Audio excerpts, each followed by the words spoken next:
Greetings, welcome to Tribal Jazzman Scholar. One of my favorite theorists is the late Dr. Leonard Shlain. He was a neurovascular surgeon. He did surgery on the blood vessels in the brain, and so he was very familiar with the anatomy of the brain, but he was also an art historian and a brilliant thinker, an original thinker, and he came up with a lot of novel theories and ideas. Probably one of his most popular books was an early book he wrote called Art and Physics, in which he claims that the early discoveries, the important discoveries in physics were first expressed in human art. So one of the most striking examples he gives is the melting clocks, and that those preceded the work of Einstein and relativity theory.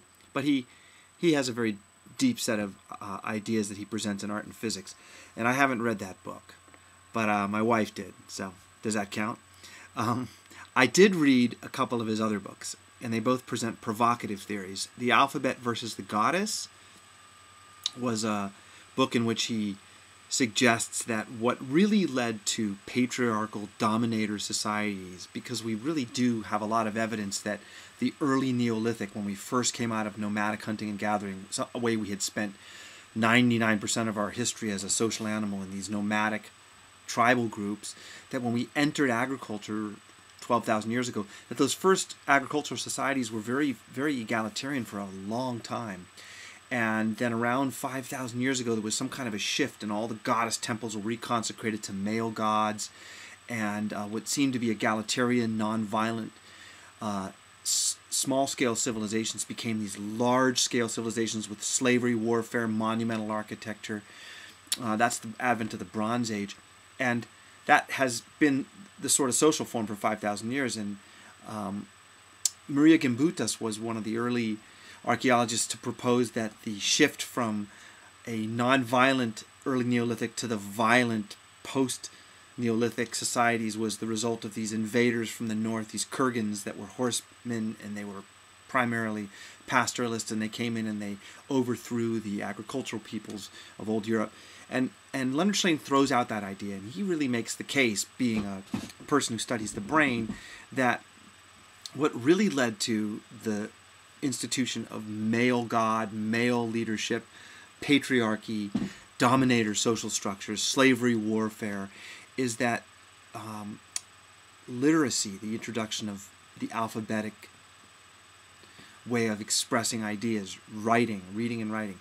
He says that that's a linear activity, the producing of ideas in a scripted way, in a written way, that replaced oral traditions. Not only does it coincide with the introduction of these male-dominated patriarchal societies within which we still live, but that it's the consequence of the way the brain is structured. And he basically says we have these two lobes in the brain, and that the left hemisphere, in most people, 90% of people are right-handed, and that would therefore be the left hemisphere, is where linear, sequential, logical, rational thought is stored. And he calls that the mind of the hunter. And he says the hunter needed to sequence the hunt, needed to plan and organize and collaborate and discuss, and then carry out the sequence of events that would lead to the acquisition of food for the tribe, the meat-based diet, which was responsible for the ability of our brains to evolve to this very large cranium. So both our evolution demanded a lot of high-quality protein, and also the individual human being from conception to full-grown needs a lot of protein to grow the brain. In fact, most vegetarians in our society get iron-enriched foods, and that iron has to come from meat, and the protein sources of meat are very important in this development of the brain. But anyway, Leonard Shlain says that this omnivorous predatory primate has this split brain, and there's the brain of the hunter, and he says the hunter, in order to bring down a deer or whatever animal, bow and arrow, it would require the ability to shut down empathy to some degree. And so his reasoning is that the introduction of the alphabetic approach to expression, written language, reading and writing, that led to a shift into a very sequential, linear, logical, rational left hemisphere, to the exclusion of the image-based, intuitive, imaginative, emotional right hemisphere, the one that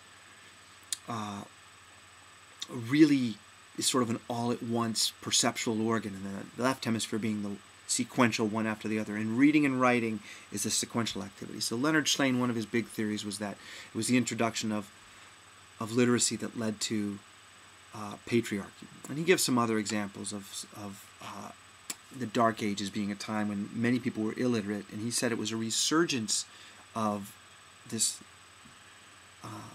glorification of the feminine, and that this body of oral song that was in dedication to women, that the chivalry, that there was all this resurgence of a recognition and appreciation of the feminine during the Dark Ages, when there was apparently not a lot of literacy. And then he equates the advent of the printing press and the resurgence of literacy coinciding with the burning of witches and this very misogynistic, once again, male brain, linear hunter mentality. And so one of his very provocative theories in The Alphabet versus the Goddess is the idea that literacy is what led to the demise of goddess-worshipping, egalitarian societies that apparently were the norm for 6,000 to 8,000 years in the early Neolithic and the beginning of farming. And it seems that that kind of orientation is very similar to the nomadic tribes people that came before. We have a lot of evidence that they venerated a feminine divine as well, these goddess figurines. So that's one of the radical theories of Leonard Shlain. And another tribal jazzman scholar, I'll talk about some of his theories around the emergence of consciousness in human beings and how that relates to women and their need for iron. And that'll come up in another tribal jazzman scholar. Thanks for joining me.